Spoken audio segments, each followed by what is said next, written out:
What's going on, everyone? Phil here, and welcome back to KO Gaming. You might have realized that recently I haven't been putting up many videos here as of late. It's mostly because I've been very busy with the raw gameplay streams and playthroughs over on my partner channel DSP Gaming. But the good news is, starting right now, there's so much new gaming content coming out that I'm going to be giving you non-stop new reviews, impressions, countdowns, year-end series, and all kinds of stuff full force right here on KO Gaming. And this video is the start of the opening of the floodgates. Today we're going to be reviewing Mafia III, the follow-up to the last game, which was released in 2010, which, although was kind of a very interesting and fun narrative experience, was a game that was kind of light on gameplay and had little to no side content to speak of. It almost seems as if this game development team directly listened to that criticism from Mafia 2 when designing this newest installment in the franchise. This time around, you take up the reins as someone who's not even within the mainstream Mafia yet for a little bit of a different twist, and it looks like it's a pretty interesting experience. Now, I have some really positive things to say about Mafia 3, as well as some really negative things to say. It seems that this game hit some really high highs, but at the same time, is some really big disappointments, and that's what we're going to outline in this review. Mafia 3 stars Lincoln Clay, a Vietnam veteran returning back home from the Vietnam War, who's also an African American who used to be part of the Black Mafia in this hometown of New Bordeaux. New Bordeaux is kind of like an alternate reality New Orleans, and a lot of the things in the game are heavily influenced by a New Orleans style culture, so you're going to see a lot of things that you may actually have seen in real life New Orleans, Louisiana, while playing Mafia 3. Well, unfortunately, things aren't as good as they used to be. All of New Bordeaux is at siege by all these different factions trying to take over the criminal underworld, with the Italian Mafia firmly sitting at the top. Unfortunately, within a few hours of gameplay, Lincoln is betrayed by the Italian Mafia, nearly killed, and after he narrowly survives with his life, seeing that all of his friends have been murdered by the Italian mob in their attempt to completely take over power in the region, he vies a quest of vengeance. For the rest of the game, Lincoln will be on a vendetta to wipe out the Italian Mafia from New Bordeaux by any means necessary, whether that means taking out their actual businesses and rackets, or assassinating all the different lieutenants, capos, all the way up the food chain to Sal Marconi, who's the head of it all. He enlists the help of other factions of mobs and criminal elements that have been present in New Bordeaux but have kind of been kept under the heel of the Italian Mafia all along, including Cassandra, who's the head of the Haitians and has kind of a voodoo goddess kind of persona, Thomas Burke, your stereotypical drunk Irishman, who's involved in a lot of things such as explosives, bombings, but also cars and chop shops, and the returning character from Mafia 2, Vito. Yes, the protagonist from Mafia 2 actually makes an appearance as a supporting character as one of your underbosses in Mafia 3, and it's cool to see him return. Now, the first 3 to 5 hours of Mafia 3 are all setup and backstory, setting you up for the main meat of the game, and they're a lot of fun seeing the story unfold, the characters, their personalities, and doing some of the introduction missions to set you up to try to become the new mob crime kingpin of New Bordeaux. It's really nicely done and well paced. And then the game opens up and becomes an open world kind of missions based game where you're trying to take over territories and districts from the Italian mob. This, unfortunately, is where Mafia 3 starts to fall on its face, because it becomes incredibly repetitive once you realize that the formula for taking over districts in this game are pretty much cookie cutter, wash, rinse, and repeat the same thing over and over. You're going to be doing one of three things. You're either going to be, 1, interrogating someone to try to get information on a racket so that you can take it down, 2, killing important people in that area who are usually lieutenants of that particular mobster who runs that racket, or 3, you'll be destroying merchandise. And that's it. That's literally all that there is to do when it comes to taking over most of the districts of Mafia 3. Once you do enough damage to a racket by either killing people, blowing up merchandise, or interrogating enough people, the leader of that area will actually be revealed to you, and now it's your job to either kill that person or recruit them for your own mob. Once you do that, that racket will now become yours, and now you have the ability to assign that racket to one of your 3 underbosses. Now, it's cool because dependent on who you choose, you'll actually get different perks. For example, by assigning a racket to Vito, you'll get more health, you'll get more healing items, and you'll get someone called a consigliere who will be able to drive to you and pick up money from you that you get during questing or taking over these rackets, so that if you die, you don't accidentally lose all of your money. So it's pretty cool the different perks that you can get, including vehicle upgrades, new explosives, new guns. You can actually have someone call the cops and call them off. If the cops witness one of the things that you're doing, you can have them completely ignore you. You can actually cut off all phone service to an area, so if there's a bunch of bystanders and pedestrians who are seeing you commit a crime, they won't be able to run and call the police on you. So there's all these cool different things that you actually unlock by assigning these districts to your different underbosses. Now you've got to be careful, because if you give too many districts to one underboss and something not enough to another underboss, that underboss may become angry at you, which is going to make them basically go to war with you and leave your grouping, which is the last thing you want. So you really have to be careful about who you divvy what to, and trying to keep all the underbosses happy, and juggling around these different responsibilities can be pretty cool at first.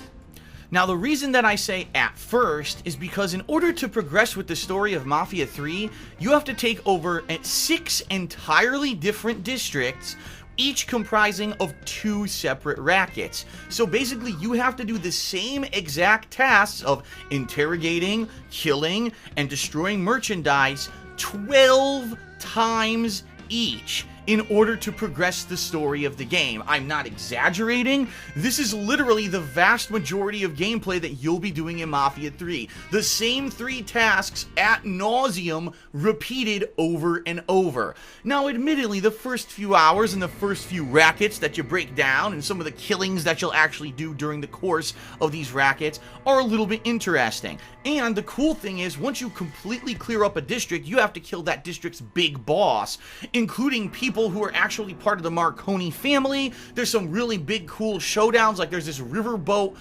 invasion where you basically blow up a riverboat and then jump on and have to kill one of the Marconi family members.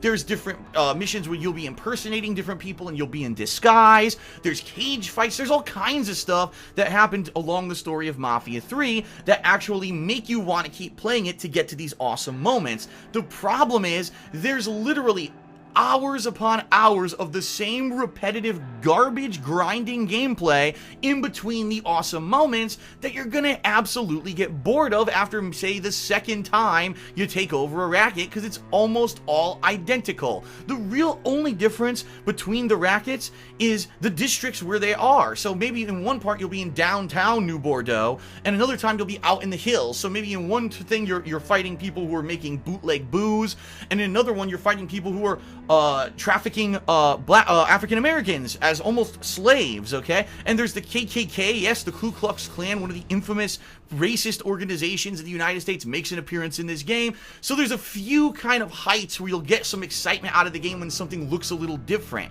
But ultimately, wash, rinse, repeat, it's the same gameplay ad nauseum. Now you may say, well, how long do you have to do that kind of repetitive gameplay? Well, I kid you not, if they didn't have any of that gameplay in the game, you could probably cut a good 10 to 15 hours of gameplay time out of it. At length, Mafia 3 actually takes around 20 to 25 hours to complete, but you can cut more than 50% out of the game as this repetitive garbage gameplay that really adds absolutely nothing to it, and that's a terrible thing. Another bad thing about the gameplay of Mafia 3 is that it's really basic. They didn't really try to make it any more advanced than the very basic cover-based shooting system that you had in Mafia 2, except now it's a lot more about stealth and stealth takedown kills. And you might say, well, what is this? Is this Assassin's Creed? You know, is this Metal Gear Solid? Well, hell, in a lot of ways, it seems like that's what they were going for. As Lincoln Clay, you're going to be going in solo to most missions without any kind of backup. So you're going to be sneaking around, taking cover, whistling around corners to try to get the attention of these patrolling gangsters and get them to come over to you. You'll then use a stealth takedown mechanic to instantly kill whoever walks to you and try to sneak to the next clear area where they can't see you and lure over as many people as you can. Sometimes you'll be able to completely take out an entire camp of guys stealthily, and things will go swimmingly, although it'll take a while because you got to take your time and make sure that you're not detected. Other times, it won't be that easy, and ultimately, if you do get detected, it's now time for gunfights. Well, The gunfights of Mafia 3 are also incredibly simplistic. You'll have one handgun as well as an additional heavier weapon like an assault rifle or heavier machine gun style. There's some different explosives that you can toss, including Molotov cocktails, hand grenades, and these little voodoo dolls that make noise and distract enemies that I thought were really silly and out of place, because we all know that the gangsters throw voodoo dolls around down in New Orleans, right?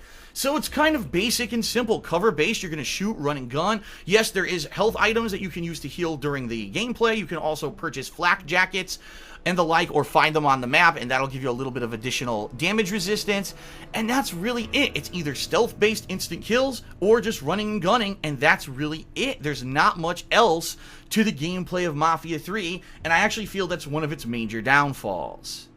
Now, outside of just the main story where you have to do tons of grinding gameplay to finally unlock the interesting assassination missions, there is a little bit of side content in Mafia 3 as well that you'll perform as you're doing different tasks for your underbosses. Each underboss has two different trees of side questing that you can do for them. One involves basically just kind of doing some kind of trafficking, like go steal a truck and then drive it back to the base, or go steal a boat and go drive it back to the base. The more that you do those, the more money your rackets in that area under that underboss will bring in after a set period of time. So you'll bring in more income, and that's always a good thing, especially if you want to buy better weapons and upgrades along the course of the game. But those quests pretty much are just busy work, and they never really end. There's a second quest line for each underboss that actually unveils part of their personal story. And it's nice because you get to learn a little bit more about these characters who really throughout the story you kind of get a little bit gripped on and you want to know more about them.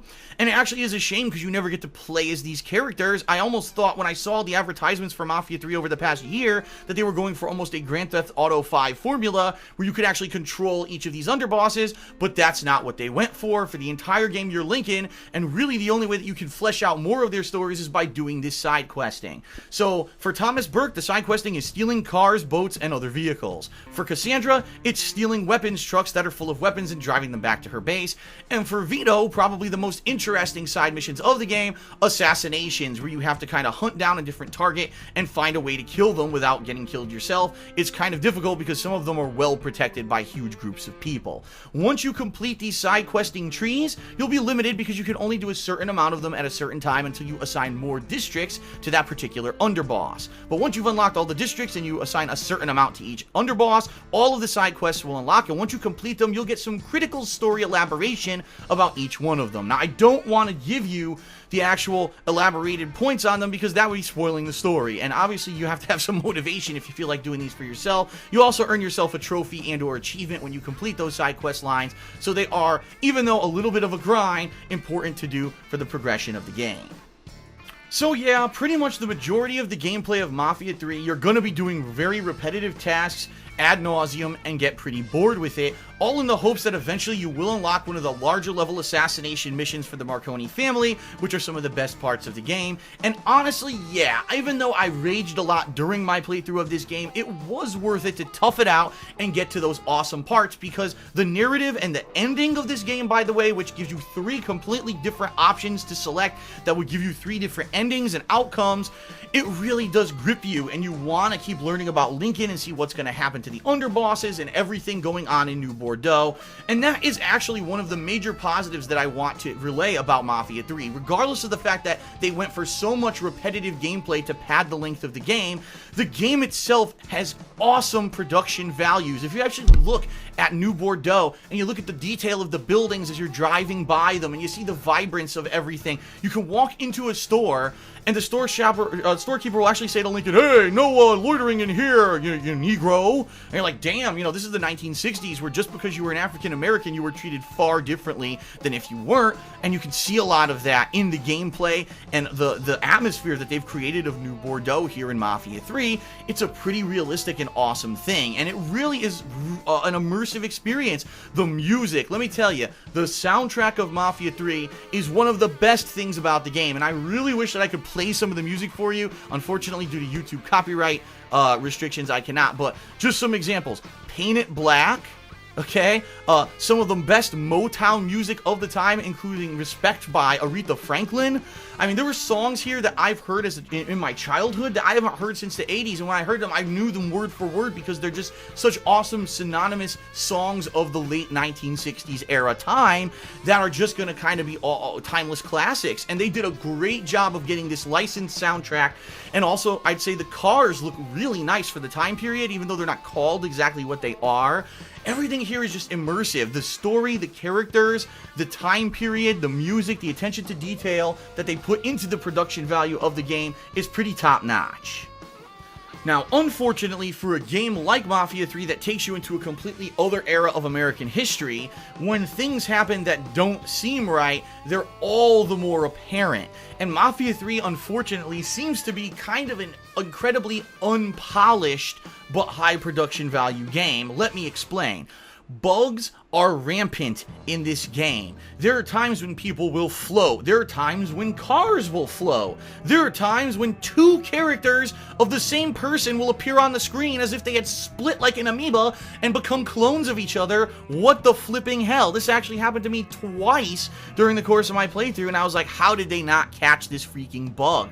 The physics of the game are really bad. When you're driving full speed with a fast car and you hit dead on into a car in front of you, the car pops up and flies through the air as if it's like a Matchbox car or made of paper mache. It's just silly that this physics engine would think to be like good enough for an open world game like this, because the bottom line is, yeah, there will be chases, the cops will be after you, criminals will be after you, and you're gonna have to be driving at high speeds, and when you hit something and something absolutely silly like that happens, it's just jarring. Something else that's just really silly about the game, bushes act like walls that cannot fall. And it's really odd to me after I just played Forza Horizon 3, a game where like all the things are destructible, and then I play this game and I hit a bush and my car acts like I hit the side of a dam and the whole thing just shuts down. I'm like, why did they do that? It's almost like having an invisible wall and boundary in front of you, and it's just really silly. So there's a lot of things in the game like that are just jarring, and you're like, why, with all the effort that they put into designing this era of American history, couldn't they have put more effort into the physics? Why couldn't they have caught these numerous ridiculous game bugs that happen during the game? It honestly kind of dampens the experience when you realize how silly it all is. At the end of the day, Mafia 3 really falls victim to being a game that has more quantity than quality, and that's not necessarily a good thing. As I said previously, I really feel what happened here is that the game developers of Mafia 2 listened to the feedback of people saying, wow, Mafia 2 was great, but there was no side content, and the game was too short. I wish that you had done more with that. And they directly responded, but didn't do it in any kind of a creative way. Yes, I like more gameplay than Mafia 2, but not boring, repetitive, required grinding gameplay. And yes, I want a longer gameplay experience, but not one where half of my time I'm bored to tears. So that's the problem that I think happened here with Mafia 3. Maybe they listened a little bit too much to the direct criticism of the last game, and unfortunately they may have hurt their game more than helped it. I honestly think that Mafia 3 would have been an outstanding 15-hour-long gameplay experience if you didn't have to do any of the grinding. Why not make that grinding optional content? If you want to unlock additional trophies and achievements because you went for 100% domination of every district, or maybe if you were going for more kind of money income from your different rackets, then require the gamer to do all that repetitive and grinding takeover gameplay. Don't make it mandatory that they do it in order to just advance the basic story of the game. I much rather would have played an awesome 10 to 15 hour Mafia 3 experience featuring the story, the characters, the better missions, and all of that, rather than a 25 long hour gameplay experience where 10 to 15 hours was boring as hell. And that's where the game fails. Force-feeding the gamer repetitive gameplay to say that your game is longer is no longer flying in the year of 2016. We've got other games that do it better, that do more unique stuff. I mean, I hate to make the direct comparison, but I have to. Grand Theft Auto 5 did this a hell of a lot better when it came to the variety, being able to switch between 3 characters and the like. It just is a better gameplay experience than Mafia 3, where you're stuck as Lincoln Clay the entire time doing the same gameplay over and over, and you feel like you're in an endless loop of Groundhog Day, and you have to do the same thing until you can finally break out of the loop at some point and do an awesome mission. That's unfortunate. So weighing and balancing everything about Mafia 3, I'm going to give the game a 7 out of 10. It's certainly not a bad game. It's actually a pretty damn good experience, especially like I said, just the story itself seems like it would make the game a Game of the Year contender, but it's all the other issues that bog the game down and make it not feel as good as it potentially could have been. I give Mafia 3 a 7 out of 10. Definitely check it out if you're a fan of Mafia 2, but don't expect too much in the realm of quality, because most of the time you're just going to be doing low quality gameplay at a high quantity, because that's, for whatever reason, what they went for. Alright, and that is it from my review of Mafia 3. I sure hope that you enjoyed it, being that this is the first review that I've done in quite some time. If you did like it, please consider giving it a like right here on YouTube, and also spreading the word that I am back in full capacity, covering all the new releases for the rest of 2016. Also, please check the description of the video for a link to my Loot Crate discount code, as well as my Patreon. Thanks very much, everyone, for watching, and I will see you next time for another edition of my game review series. Peace out, and see you later.